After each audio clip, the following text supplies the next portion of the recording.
You're about to listen to the Dr. Dahlia Show. Sassy, stimulating medical talk radio. Any medical advice Dr. Dahlia Wax gives on her show should not be substituted for an actual visit to your medical provider. And now, here's Dr. Dahlia.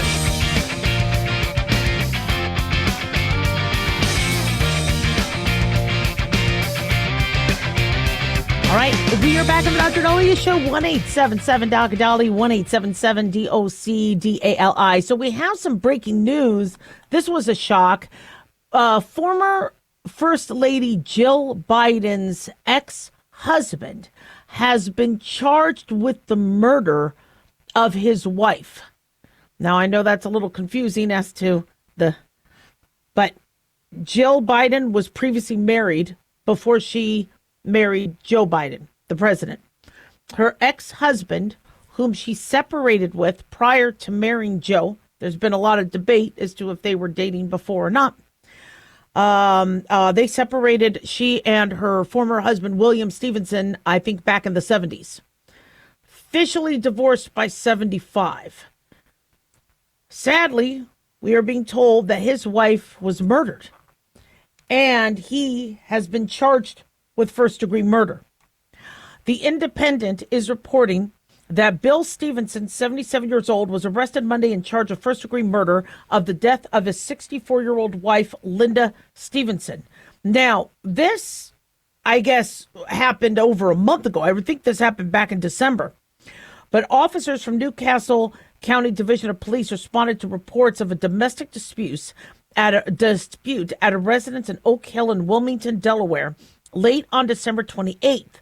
Upon entering the home, officers found Linda Stevenson unresponsive in the living room, tried to administer life-saving measures, unable to save her. TMZ reported at the time that it was Stevenson who called authorities, cooperated with them, wasn't charged until now, taken into custody yesterday at the same address where his wife's body was found. He's currently being held at Howard Young Correctional Institution after failing to post a $500,000 bail. Now, we don't know how Linda Stevenson died. No further details have been released. No details on any motive. Don't know much about what's going on. Apparently, Stevenson had married Jill Biden, the former First Lady, in 1970. I believe she was at Brandywine Junior College, later took on his name as Jill Stevenson. There's been some rumors that she met Joe Biden in 72. Some say they met in 75. But apparently Stevenson and Jill Biden, who was at the time Jill Jacobs, breaks apart. Apparently he had cited she cheating. I don't want to get into that. That's, whatever happened in their marriage happened in their marriage. And she ends up, they end up divorced. And then she ends up, I think, marrying Joe Biden in 1977. And then they've had a very long and fruitful marriage since. But have you ever dated somebody who was arrested? Have you ever dated anybody, or were you ever married to somebody who ends up committing a crime, allegedly? That's never happened to me, probably because I really didn't date a lot. I was always in school. I mean, I dated, but nobody seriously. So I don't even know if anybody I dated or previous boyfriends ever broke the law. But I'm dying to know if that's something that happens. And what do you do when the police interview you and they go, well, what was it like? What was that person like? 1-877-Doc-Dolly, 1-877-DOC-DALI. Have you ever had an ex that broke the law or became infamous? And what do you do? What do you in this particular case also, I just shudder when we hear that another possible domestic disturbance ends up in somebody dying, in somebody's death. We keep hearing about spouses that kill each other, or like you saw with Rob Reiner and his wife, where the son allegedly kills him. Family members killing family members, or spouses killing each other. If you can't trust your spouse, if you can't trust your kids, I mean, how paranoid are we going to become? This is frightening. This is so tragic.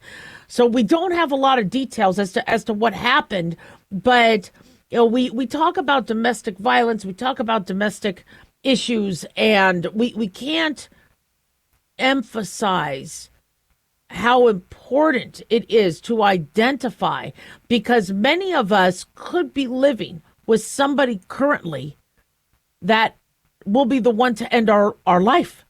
I mean, we trust people. Ignorance is bliss. Love, smoke it's in your eyes. You love somebody so much that you think they'll never hurt you, or you'll think because they loved you, they would never hurt you. And sometimes the individuals who really want to hurt you are the ones who love you. Why does that happen? What's the psychology behind that? Well, one, is it the proximity? You have somebody with mental illness. They want to kill. It's in their animalistic instinct. They can't just go up to a random person. You're there. And unfortunately, some people who act out impulsively will act out on the child or the spouse or whoever is right there. Another is sometimes it's a jealousy issue, where if they can't have you, then nobody else will. And so we see this, after breakups, the rejection, where I'm not going to be with you anymore, and the jealousy fills them so much that they're like, well, if you're not going to be mine, you're not going to be anybody's. Another big trigger for violence is rejection, like we saw with that Roanoke TV news station employee, where he gets fired, and then he, a few days later, guns down a reporter and the photographer, the videographer, while they were on a live hit, out of revenge. Rejection, unfortunately, also triggers people to just take things a whole different step. And people say, are love and hate much more related, or are they opposite? Love and hate are not opposites. The opposite of love and the opposite of hate is empathy for each of those. Because, when you love and have passion for something, or when you hate and you have a passion against something, you would think those two would be opposites. But the opposite is, I don't give a damn. I don't care. So empathy is the opposite of that. And love and hate could unfortunately really blur in terms of the boundaries and lines. So we'll keep you posted on any more breaking news with that, but that's just tragic. 1-877-DOC-DOLLY. Don't go away.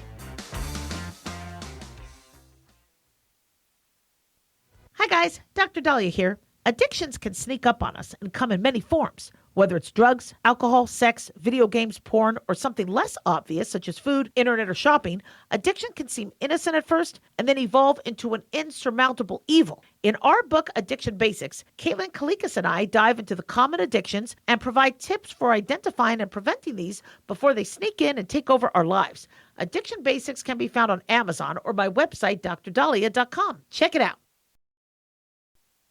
Increase fuel economy up to 7.9% with Hot Shot Secret Gasoline Extreme, the solution to maximize your engine's performance and fuel economy. Whether you're driving a sports car or a daily commuter, Gasoline Extreme is specially formulated with PEA to deep clean. Don't settle for an average driving experience. Upgrade to Hot Shot Secret Gasoline Extreme and go further on each tank. Order now on Amazon or HotShotSecret.com.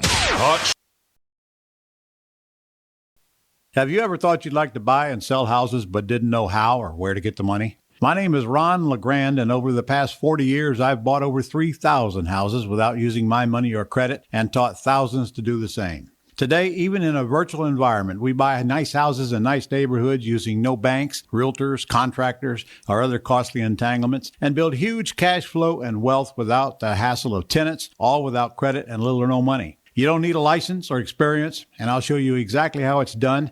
Text FREE to 99799, and I'll send you my free training. I promise you I'll change the way you think about real estate and open the door to a new lifestyle that doesn't involve risk or rehabs and can quickly replace your current income. Text FREE to 99799, and let me show you how to take your life back and build cash flow and wealth from your home. That's FREE to 99799. Again, FREE to 99799.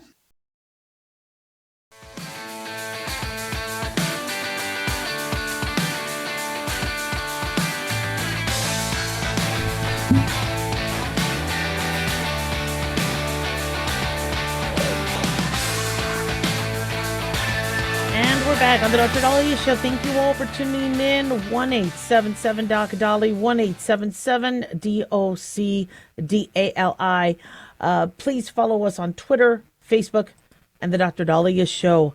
So we have a little bit of more news on Nancy Guthrie. She is the mom of Savannah Guthrie, who is believed to have been abducted from her Tucson home this weekend. Investigators have discovered that her pacemaker stopped syncing with her Apple Watch when she was abducted in the early hours of Sunday morning.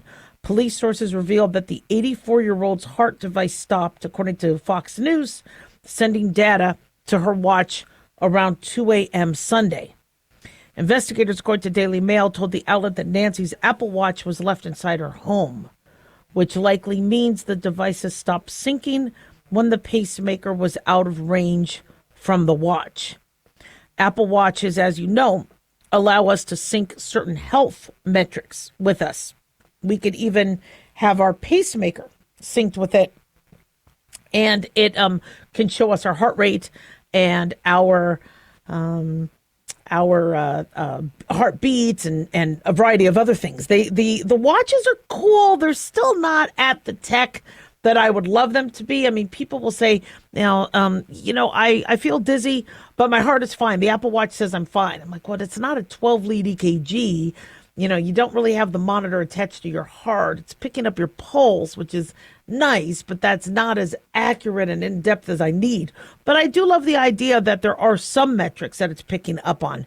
Unfortunately, in Savannah Guthrie's mom, Nancy Guthrie, it is suggesting that there was a possible abduction in terms of the Apple Watch not being able to pick up on her pacing and possibly the pacing stopping.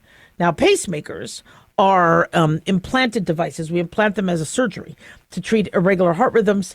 They send a small electrical signal to the heart to make sure it beats in a rhythmic fashion. And officials previously said that Nancy, whose daughter is Today's Show host Savannah Guthrie, was last seen on her home around 9:45 p.m. Saturday evening. From what we understand, I think she went to dinner with family, and then they dropped her off. She was supposed to go to church the next day, and family noticed she wasn't at church. And then by Sunday evening, police were having press releases and conferences as it pertains to her abduction. So they say the Apple Watch data offers a possible time of kidnapping. So law enforcement says that also blood drops were found leading from the entryway of the house to the driveway. A doorbell camera that was supposed to be operational was removed by the time investigators arrived on Sunday, suggesting somebody might have removed it. The homes in Tucson, looks like she had a beautiful home, but unfortunately these homes are very, Arizona, living in southern Arizona, the homes are one story, many of them, ranch style, and so the houses are very separate from each other, as opposed to New York or Philly, where you could see what's happening across the street and multiple neighbors at once on one door cam. It didn't have the view, it doesn't appear to have as much of the view as law enforcement needs. So Nancy Guthrie Saturday night came back to her home in the Catalina foothills after spending the evening with dinner with family, including her daughter Annie. Annie is believed to be the last one who saw her mom.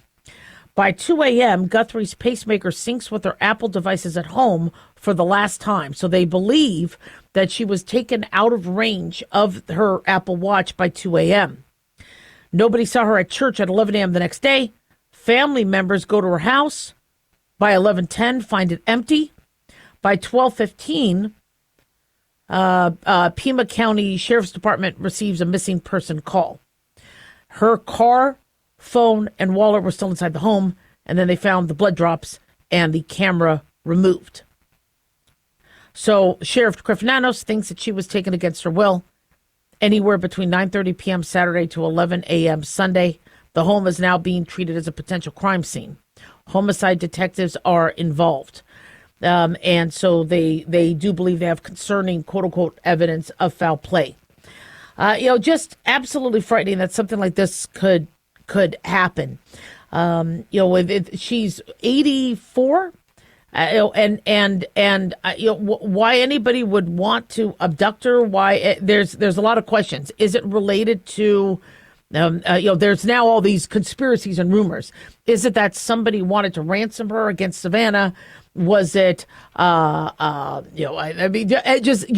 hear the gamut of things, illegal cartel members. Is it, we don't know. To break into somebody's home and to grab them and abduct them, it doesn't seem like there's any ATM information and apparently getting information is a lot harder. We watch these movies and it looks like they could ping and find where people are electronically in a millisecond, but apparently it's not that easy. The footage from the camera should be salvageable. Even if the camera was taken down, the data from that camera over the last few days or hours should be accessible in whatever cloud. I mean, I'm sure investigators are looking at that, but we haven't heard yet what that uncovered. Same thing with cell phones, etc. Do our iPhones listen to us? Did our iPhones pick up, some of the last moments she was at the house? I mean, I hope she's okay. How frightening for, somebody, especially of that age. And, that's a big concern. It's interesting. When we look at us aging, a lot of us fear getting cancer. A lot of us fear getting sick. A lot of us fear not being able to take care of ourselves. I watch these movies and I watch people, needing to protect themselves and fight back. And in my mind, I feel like I'm in my 20s. And if, God forbid, I was ever attacked, I know what to do. Yeah, I know how to hit somebody, get them in the eyes, get them in whatever Krav Maga I know. But I always worry that what if my middle-aged body doesn't follow what my mind wants it to do? And I worry about that. We older people do not want to be older. They don't want to be frail. They don't want to feel like they can't fight back. And our bodies start to change. And so we, might use a cane. I think having a cane is fantastic. People think you're using it as an assistant device, but it's something you could use to protect yourself. And I really think I'm going to later use a cane because I really like the idea of having a weapon. I told you when I would, we have CCWs and things like that, but, there's so many areas where you can't go in with your CCW.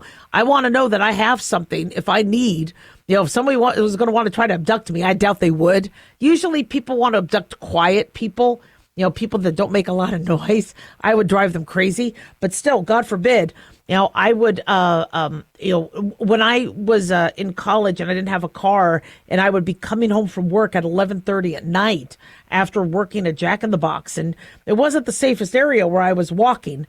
I had a racquetball racket. I wanted to have something with me. And I figured that nobody would come up to me with a racket. I mean, I also had some pepper spray, but you can't see the pepper spray from across the street, but you can see that I'm walking with a racket. And being that it's a racquetball racket and not a tennis racket, they know that I could hit. I mean, a racquetball racket is small. It's a fantastic weapon to have. For those of you that play racquetball, I feel really, really comfortable with that if I can't have my CCW in an area. And so I feel like if I had to protect myself, I could really swing that racket good.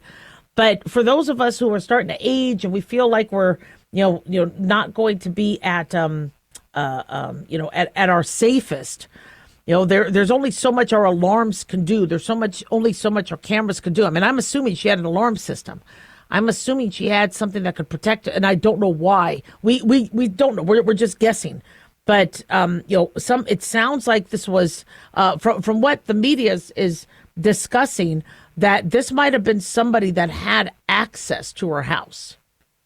And so many news outlets are discussing about vetting people that are, cleaning your house, or companions or nurses, which is really frightening. When older people say, I don't want anybody in my house, they're not, having a dementia moment. They really fear somebody being in their private space. And that's frustrating because you want people to help and you want them there to help your loved one, but you also want to be able to trust them. 1-877-DOC-DOLLY.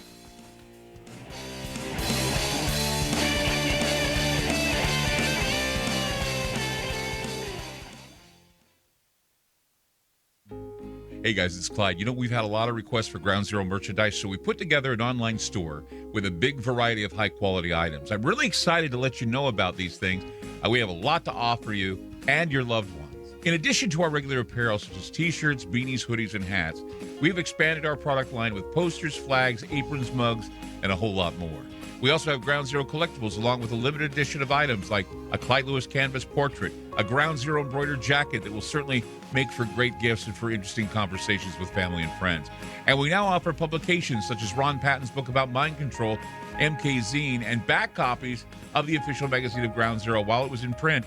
Paranoia, the Conspiracy Reader, also coming in 2023, are updated and revised books that I've written.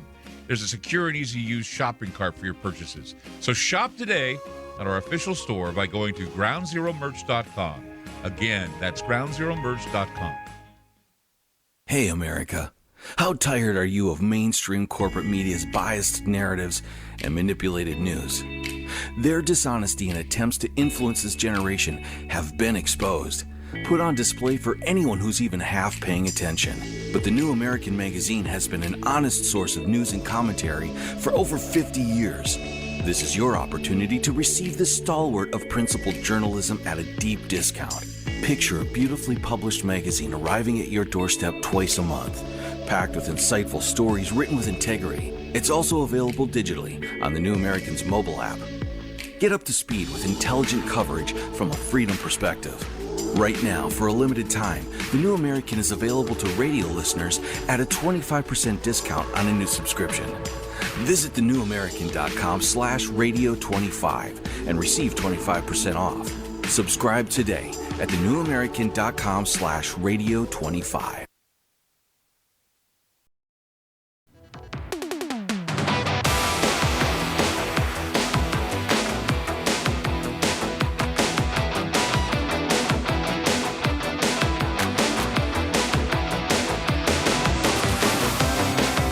We are back on the Dr. Dahlia Show. Thank you all for tuning in. 1-877 Dr. Dahlia, 1-877 DOCDALI. Big thanks to Media Network for making the show happen. Big thanks to Daniel, our producer, and big thanks to y'all for tuning in. We really do appreciate it. Don't forget to follow us on Twitter or X at Dr. Dahlia, Facebook, The Dr. Dahlia Show, and on YouTube, click like and subscribe. So, Department of Homeland Security Secretary Kristi Noem said that all federal agents in Minneapolis are going to begin to wear body cameras and that the program will be expanded nationwide as funding is available. This is something that has been suggested for a while, and I believe that many of the agents are already wearing body cams, but Senator Ron Johnson of Wisconsin suggested that this would help, bridge some of the divide between Republicans and Democrats and allow the ICE agents to have evidence of what's happening when, sadly, these scuffles and interactions are happening. We definitely don't want to see anybody else die. I really blame the mayor and the city officials for not separating the quote unquote peaceful protests from operations where guns are drawn. I really believe it's on the city officials to make sure that bystanders do not get in the way of a firefighter, do not get in the way of a cop doing an arrest, do not get in the way of an ambulance, do not get in the way of an ICE operation. But unfortunately, there's been a lot of encouragement for there to be protesters to get up in the face of ICE. I'm really kind of baffled by that. Every time there's a paramedic and an ambulance that's driving down the road, what are we supposed to do? We're supposed to get the hell out of the way. We're supposed to move to the side. We're supposed to not obstruct. Why? Because one, it's dangerous for the driver. It's dangerous, for you, because you could get hit by an ambulance. It's dangerous for the ambulance. It's dangerous for the patient that the ambulance has to pick up. So we get the hell out of the way. When you see a cop arresting somebody, guns drawn, whatever, you get out of the way. Well, same thing. If ICE is performing an operation to get somebody out of your neighborhood that could be a criminal, Tren de Aragua, a cartel member, somebody that's not supposed to be there, hasn't been vetted, you get out of the way. I mean, that's just common sense. But unfortunately, people feel that they have to obstruct, they have to get in there, and it's I just don't understand why they don't realize that's one of the most dangerous positions to be in. So, Senator Johnson said he, quote, did not have a problem with ICE officers wearing cameras. Democrats had demanded that. And I believe even President Trump said he's fine with that because it protects the ICE agents from somebody lying, saying they did something. As we remember during the Me Too movement, there was a lady who said that the officer molested her while he was putting her into the back of the SUV to arrest her, while his body cam coverage videotaped the whole thing, and that he never touched her. And so, originally when the discussion came up with body cams, people were mixed on that. Where I stood is whatever the law enforcement wants, whatever they want, they get. They know how they can work. If they feel like they are going to second guess themselves, if they feel like they're going to not say a certain cuss word, but if they feel like they're not going to act as they were trained and hesitate, and it could put their life at risk, then it's not a good idea. But if they want them and they think that will protect them and protect others, then I support it. So I just basically deferred to whatever they wanted. And it turned out that more and more of the officers started to actually support having these, because when somebody would accuse them of something, the body cam footage would clear them, and they would have the evidence that I didn't just draw a weapon, I didn't try to hurt them because I had nothing better to do. They were reaching for my weapon, or they were assaulting me, or they were and so in terms of ICE agents, them wearing body cam, having body cam footage might help. Is it going to solve the problem? Not necessarily. We still have the issue of protesters not peacefully protesting, but getting in the way of officers. That, again, is very, very dangerous for all people involved. And but at least wearing body cameras may help. Democratic senators have refused to vote on a spending bill that funds the Department of Homeland Security without reforms in the way that ICE conducts patrols. Chuck Schumer wants cameras. He also wants to end roving patrols, and he demanded that agents not wear masks, carry proper identification. There's this list of demands that includes a universal code of conduct governing the use of force by federal law officers. And he called the proposed changes, quote, common sense changes. He says if Republicans refuse to support them, they are choosing chaos over order.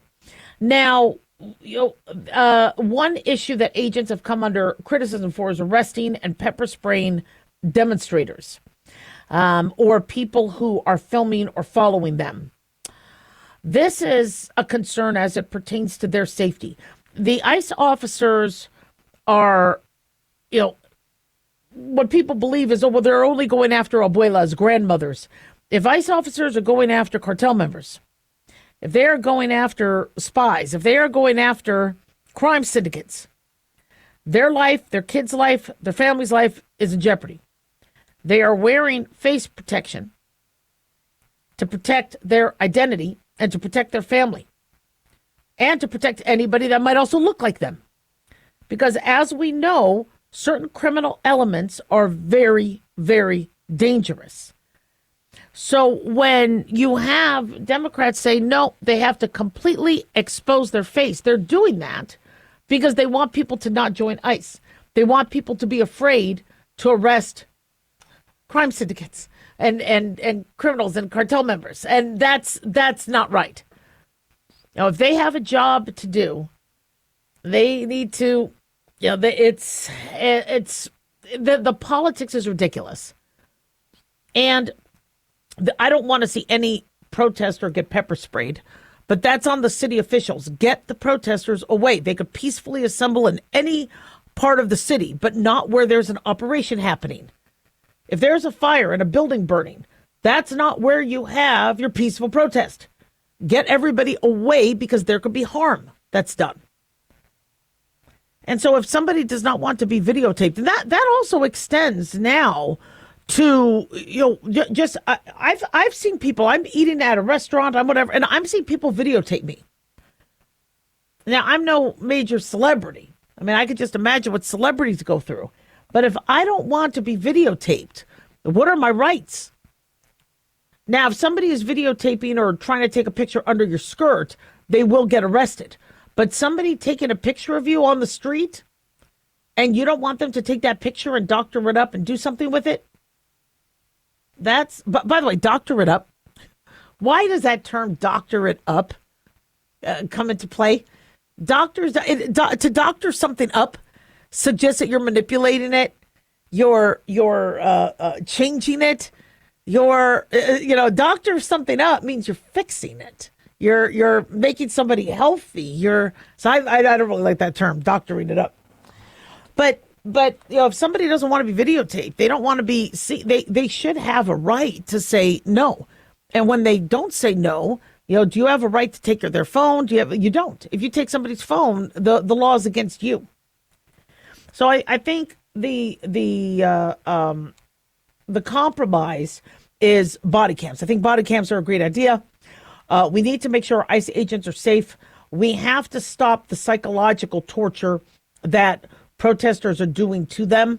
And I don't understand why these women that are protesting and these nurses and all that, are not, supporting the expulsion of criminal elements, especially when you saw all those women raped and murdered by illegal immigrants. Those, Lincoln Riley. I don't understand which side, why they're taking the other side. I thought you want to protect women. I thought you want to protect people. There have been children who have been raped and killed at the hands of some of these criminal individuals that ICE is trying to get out of our country. Where's the support? Where's the help?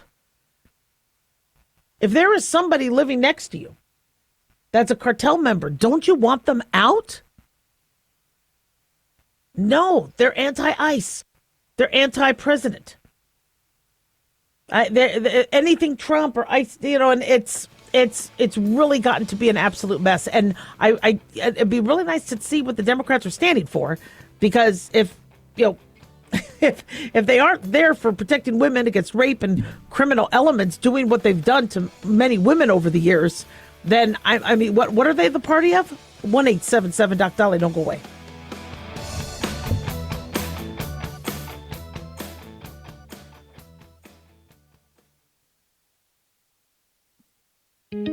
Looking for a gift that can actually help secure someone's future? It's Mark Falter's new book, Common Sense Income Strategies. It makes the perfect gift for that special someone in your life. Mark has helped thousands of hardworking Americans secure their financial future by using time-tested strategies that continue to create wealth, whether the market is up or down. Strategies that will make perfect sense once you take the time to read this powerful book. Common Sense Income Strategies brings to you what Mark has been teaching in person and talking about on the radio for decades. You've worked too long and too hard not to see the fruits of your labor. To learn how to receive your free copy, call 866-764-2635. That's 866-764-2635. Secure your future with Common Sense Income Strategies by Mark Falter. Again, to learn how to receive your free copy, call 866-764-2635. That's 866-764-2635.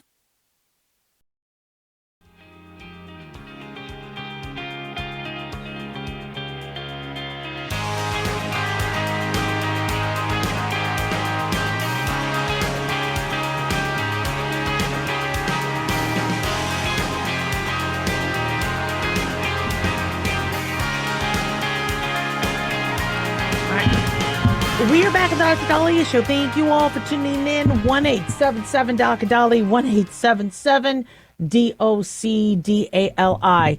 So one thing that you might want to think about doing if you're a politician and you want to run for president is to not mess with menopause. Because actresses like Halle Berry, who I like a lot, Halle Berry and others are pretty ticked off at Governor Newsom because he vetoed funding for a bill that was going to ensure that insurers were covering menopausal treatments for women. Because Governor Newsom allegedly vetoed that bill twice.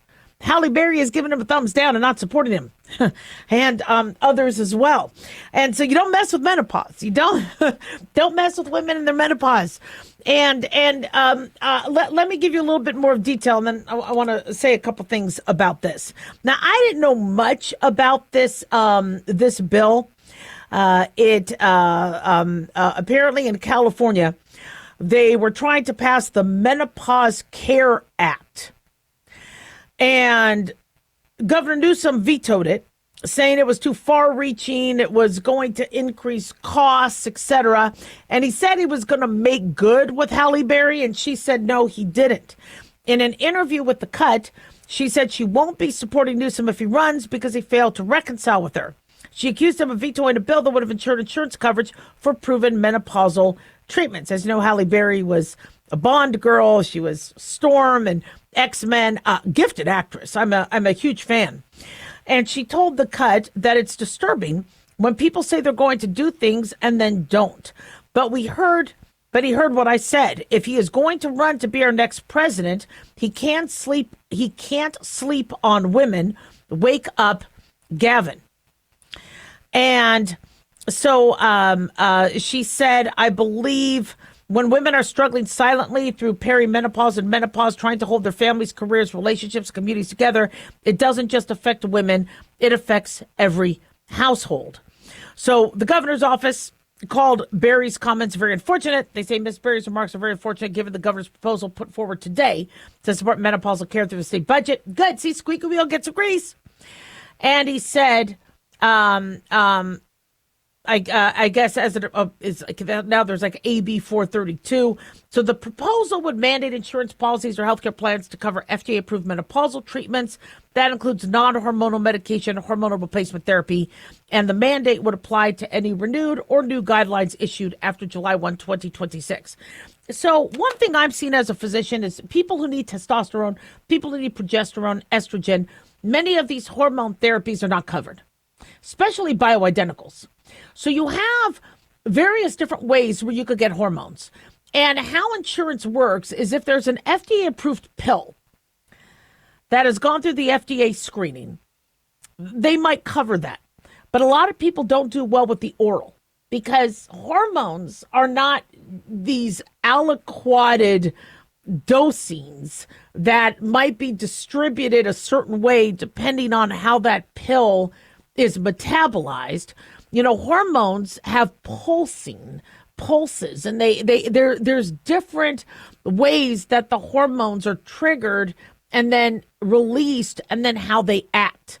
And so people have found that topical administration or patches or injections might do better for them. You know, I even noticed for me that my doctor gives me the bioidenticals. Insurance doesn't cover it. I got to pay cash for it. I have to pay, insurance won't cover my hormones. They'll cover it barely if I did a pill or a patch, but I don't feel as good on the patch. I don't think the patch distributes it properly. And so I prefer the bioidentical. Same medicine. It's a different medium for it. It's a different application, and then insurance chooses not to cover it. And so I'm not sure why it's only a state issue to get that covered. I think nationally we should do better. And again, this is part of the fault of Obamacare. When Obamacare told insurance companies, you have to cover X, Y, and Z, they were like, okay, we'll cover X, Y, and Z, but we're not covering W. We're not covering Q. We're not covering R. It's not in there. They told us to cover X, Y, and Z, so that's what we're covering, and that's all we're going to cover. And so now trying to get insurance companies to, no, you need to go back and cover these things like you did before is harder because Obamacare is the law of the land. So it's going to have to take consumers saying, I'm not buying your crappy insurance unless you cover these things in order to get insurance companies to cover them. There's a lot of debate on Hollywood and their role in terms of getting things done as it pertains to ICE or as it pertains to healthcare or as it pertains to, other causes. And, they get the attention. Look at Billie Eilish. Although, with Eilish's remark on stolen land, now people are, saying your mansion is on stolen land. Are you going to give your mansion back? And I think the tribal community that her land is on, said that, yeah, that's not her land. It's so if you're going to speak out, you need to be educated on what you're speaking out on. And you need to also understand that you need to make good. If you are, a part of something that, you don't believe is fair, you need to be ready to give that up. And so, Halle Berry speaking out on menopausal treatment, saying this is something that, needs to be covered. And it is. It's really ridiculous how women who have menopause don't cover their treatments. And how important is that? Well, if you don't have the menopausal treatments that you need, you could suffer from osteoporosis, thinning bones. We have found that postmenopausal estrogen may be cardioprotective and protect the heart. For some people, it can be cardioprotective. For some people, it might not be. That's why the Women's Health Initiative was so groundbreaking, because we found that some people, ended up having heart disease. Some people didn't. And so, unfortunately, many people took it one way. The FDA started to add black box warnings. Hormonal replacement therapies took a whole different turn. Obamacare was like, well, now we don't have to cover it. And it took RFK Jr. to say, no. We're revisiting that. And we're finding that a lot of those studies were flawed. There are definite benefits to that. And hopefully with that, we could get insurance to start covering menopausal treatments again. But we have men that suffer from low testosterone. We have women that suffer also and need testosterone supplementation, progesterone supplementation, estrogen supplementation. And as soon as you say hormones, or they go, we're not covering it. Well, why? Because it's not life or death. If you have somebody that breaks a hip because they didn't protect their bone mass in their early years of menopause, they can die. They're like 30% of people who fracture their hip can die within that first year. As far as I'm concerned, that's life or death. Not studying hormones and making sure that women have the education and have the access to the studies to understand about blood clots and other things. That's also life or death. This idea that, no, it's cosmetic. It's not cosmetic. I don't take hormones to look better. I mean, I've been on hormones. Is it working? No, I don't look any better. But I do it because I want to protect my bone mass. I want to protect my heart. I also want to sleep better. I want to stave off dementia. I believe these hormone therapies do a lot of that. Can hormones hurt? Yeah. If you have a estrogen sensitive type of breast cancer, we're going to have to block estrogen so it doesn't fuel that breast cancer. If you're prone to blood clots, yeah, we're probably not going to be putting you on hormones. If you have endometrial cancer and your progesterone did not protect your uterus, yeah. So there are risks to everything, but for those individuals who need it to function and need it to be able to manage a very, very common aspect to aging, it should be something that insurance should cover. And I think we're seeing more and more of the flaws to Obamacare and the Affordable Care Act. Now we're seeing that things that we thought were covered, or we're finding more and more donut holes and areas where people have been paying out of and nobody's been talking about it. So thank you, Halle Berry, for bringing it up, and hopefully we'll make some headway. 1-877 Doc Dolly, don't go away.